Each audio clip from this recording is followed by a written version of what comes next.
साथियों नमस्कार। कैसे हो? स्वस्थ होंगे, मस्त होंगे और पढ़ने में व्यस्त होंगे, होना भी चाहिए साथियों। महत्वपूर्ण सीरीज बायोलॉजी से चैप्टर नंबर 1 सेल कोशिका पेपर की दृष्टि से अति महत्वपूर्ण है। कई बार यहाँ से क्वेश्चन बनता है। बिल्कुल आप मैं आपसे बस यही कहना चाहूँगा कि आपको समझ में आएगा। आप समझिए, पेपर में यहीं से छपेगा सभी सरकारी नौकरियों के लिए। फोटो से समझे, बिल्कुल आसान शब्दों में साथियों। तो बात करते हैं कोशिका के बारे में। कोशिका जीवों के शरीर की सबसे छोटी कार्यात्मक एवं संरचनात्मक इकाई है। कोशिका जीवों के शरीर की सबसे छोटी कार्यात्मक एवं संरचनात्मक इकाई है साथियों। कई बार क्वेश्चन आ जाता है, जीवों के शरीर की सबसे छोटी कार्यात्मक एवं इकाई क्या है? तो साथियों कोशिका। नेक्स्ट, कोशिका का अंग्रेजी शब्द सेल लैटिन भाषा के सेलुलर शब्द से लिया गया है, जिसका अर्थ एक छोटा कमरा है। कोशिका ऐसे जीव जिनका शरीर केवल एक ही कोशिका का बना होता है, एक कोशीय जीव कहलाते हैं साथियों। नेक्स्ट, एक कोश के जीव में केवल एक ही कोशिका सभी जैविक कार्य करती है। अमीबा और पैरामीशियम एक कोशीय जीव के उदाहरण हैं। नेक्स्ट, ऐसे जीव जिनका शरीर अनेक कोशिकाओं से मिलकर बना होता है, बहुकोशिकीय जीव कहलाते हैं साथियों। नेक्स्ट, मनुष्य, कुत्ता, गुलाब का पौधा, आम का पेड़ आदि सभी बहुकोशीय जीवधारी है। नेक्स्ट, कोशिका की खोज सर्वप्रथम अंग्रेज वैज्ञानिक रॉबर्ट हुक ने सन 1665 में की थी। 1665 ईस्वी में की थी। कई बार क्वेश्चन आता है साथियों, तो रॉबर्ट हुक को आप देख सकते हो। नेक्स्ट, सबसे छोटी कोशिका जीवाणु माइकोप्लाज्मा गैलिस सेप्टिका की है साथियों। नेक्स्ट, सबसे लंबी कोशिका तंत्रिका तंत्रिकी कोशिका है। सबसे लंबी तंत्रिका तंत्रिकी कोशिका है साथियों।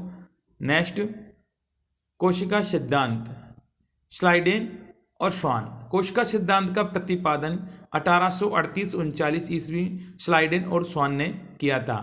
कोशिका सिद्धांत की मुख्य बातें। नेक्स्ट, प्रत्येक जीव की उत्पत्ति एक कोशिका से होती है।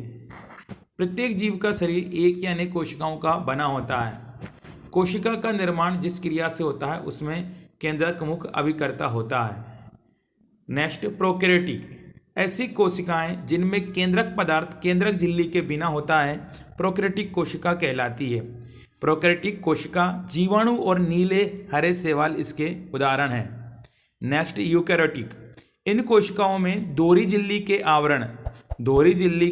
आवरण से घिरा सुस्पष्ट केंद्रक पाया जाता है। यूकैरियोटिक कोशिका कहलाती है साथियों। यूकैरियोटिक कोशिका पौधे एवं जंतु इसके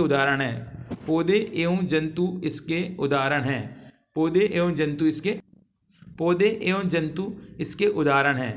नेक्स्ट, कोशिका के प्रमुख भाग कोशिका भित्ति, कोशिका झिल्ली, तारककाय, अंतःप्रदेवी जालिका, राइबोसोम, माइटोकॉन्ड्रिया, गोल्जिकाय, लाइसोसोम, लवक, रसधानी, केंद्रक। नेक्स्ट, बात करते हैं साथियों कोशिका भित्ति शेल वॉल के बारे में। कोशिका भित्ति तो आप चित्र से आसानी से समझ सकते हैं साथियों।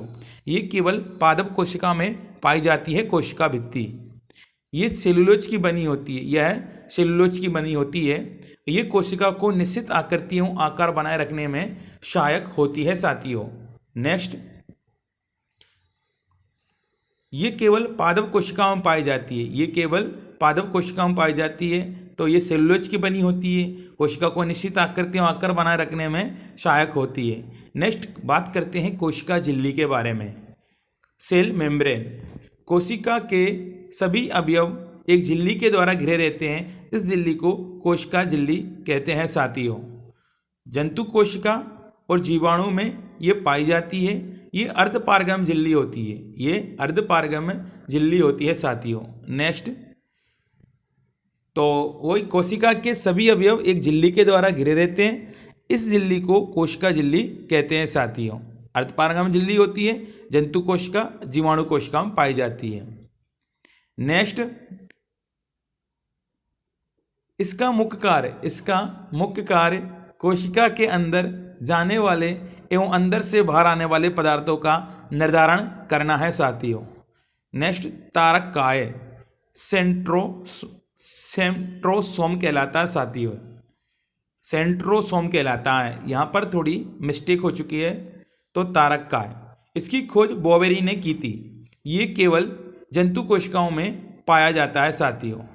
तारक काय के अंदर एक या दो कण जैसी रचना होती है, ये दिखाई दे रही साथियों, एक या दो कण जैसी रचनाएं होती है जिन्हें सेंट्रियोल कहते हैं, समसूत्री विभाजन में ये ध्रुव का निर्माण करता है, समसूत्री विभाजन में ध्रुव का निर्माण करता है। नेक्स्ट, अंतःप्रदैवी जालिका, एक और ये केंद्रक झिल्ली से व दूसरी ओर कोशिका झिल्ली से संबंध होता है। इस जालिका के कुछ भागों पर किनारे किनारे छोटी छोटी कणिकाएं लगी रहती है, किनारे किनारे छोटी छोटी कणिकाएं लगी रहती है, जिन्हें राइबोसोम कहते हैं साथियों। चिकनी अंतःप्रदैवी जालिका दो प्रकार की होती है, चिकनी अंतःप्रदैवी जालिका, स्मूथ एंडोप्लाज्मिक रेटिकुलम, इनमें राइबोसोम नहीं होते हैं, ये प्रोटीन संश्लेषण में भाग नहीं लेती है। खुरदरी अंतःप्रदैवी जालिका, रफ एंडोप्लाज्मिक रेटिकुलम, इनकी बाहरी सतह पर राइबोसोम लगे रहते हैं, ये प्रोटीन संश्लेषण में भाग लेती है। नेक्स्ट, अंतःप्रदैवी जालिका का मुख्य कार्य उन सभी वसाओं व प्रोटीनों का संश्लेषण करना है जो कि विभिन्न झिल्लियों जैसे कोशिका झिल्ली, केंद्रक झिल्ली आदि का निर्माण करते हैं। तो साथियों आप देख सकते हो, चिकनी अंतःप्रदैवी जालिका और खुरदरी अंतःप्रदैवी जालिका, तो खुरदरी में राइबोसोम पाया जाता है साथियों। नेक्स्ट, राइबोसोम ये अति सूक्ष्म कोशिकांग है जो केवल इलेक्ट्रॉन सूक्ष्मदर्शी के द्वारा देख सकते हैं। तो साथियों देख सकते हो, राइबोसोम की खोज तथा नामकरण जी.ई. पेलाडे ने 1955 में किया था राइबोसोम। क्लियर है ना साथियों? तो राइबोसोम कहाँ पर पाया जाता? अंतःप्रदैवी जालिका, खुरदरी अंतःप्रदैवी जालिका में राइबोसोम पाया जाता है। तो राइबोसोम की खोज तथा नामकरण जी.ई. पेलाडे ने 1955 में किया था। राइबोसोम क्लियर है साथियों, 1955 में किया था। नेक्स्ट, ये राइबोन्यूक्लिक एसिड नामक अम्ल व प्रोटीन की बनी होती है। ये प्रोटीन संश्लेषण के लिए उपयुक्त स्थान प्रदान करती है, अर्थात ये प्रोटीन का उत्पादन स्थल है, इसलिए इसे प्रोटीन की फैक्ट्री भी कहा जाता है। स्टार लगा लीजिए साथियों, कई बार क्वेश्चन आ जाता है प्रोटीन की फैक्ट्री किसको कहा जाता है, तो राइबोसोम को प्रोटीन की फैक्ट्री कहा जाता है। माइटोकॉन्ड्रिया यहाँ से भी क्वेश्चन बनता है आपका। माइटोकॉन्ड्रिया में डीएनए, एमआरएनए एवं राइबोसोम पाए जाते हैं, जिनकी सहायता से ये प्रोटीन संश्लेषण में सक्षम है।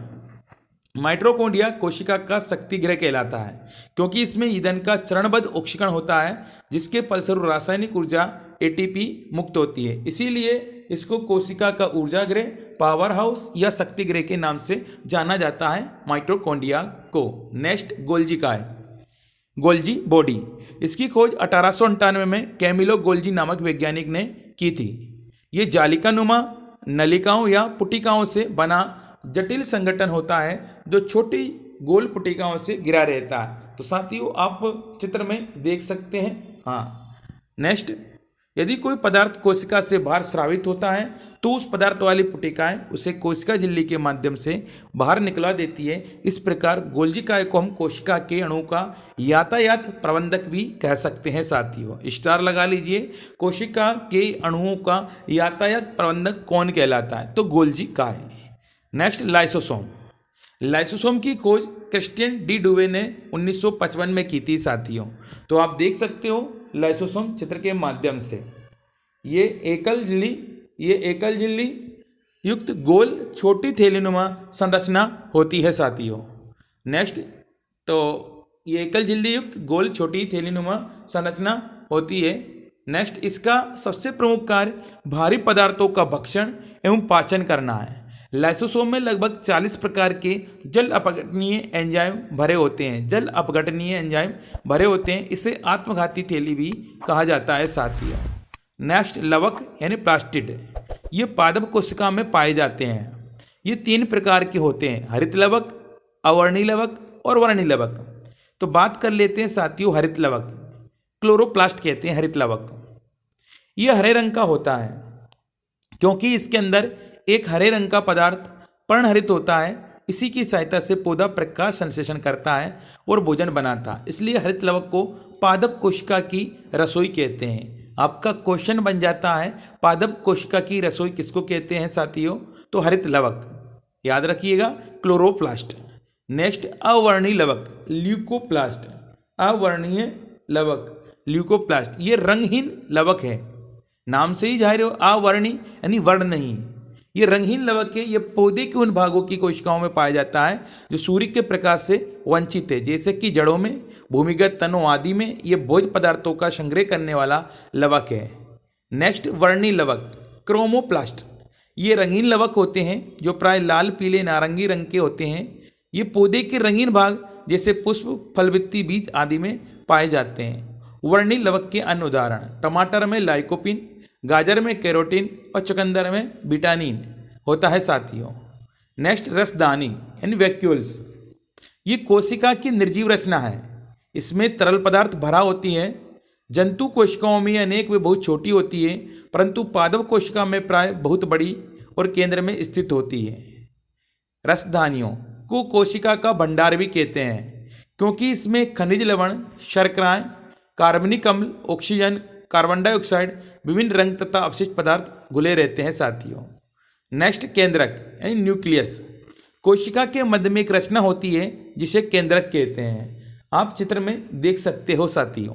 ये कोशिका का सबसे प्रमुख अंग होता है क्योंकि ये एक तरह से कोशिका के प्रबंधक के रूप में कार्य करता है।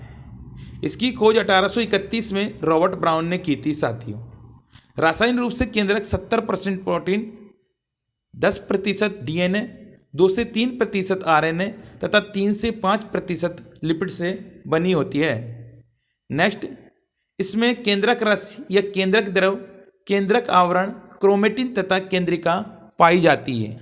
ये अनुवांशिकता का वाहक होता है क्योंकि इसमें जनन के लिए, उपापचय, परिवर्तन के लिए तथा जीवधारियों के व्यवहार के लिए अनुवांशिक सूचनाएं उपस्थित होती है साथियों। नेक्स्ट, प्रोकैरियोटिक कोशिका और यूकैरियोटिक कोशिका में अंतर साथियों।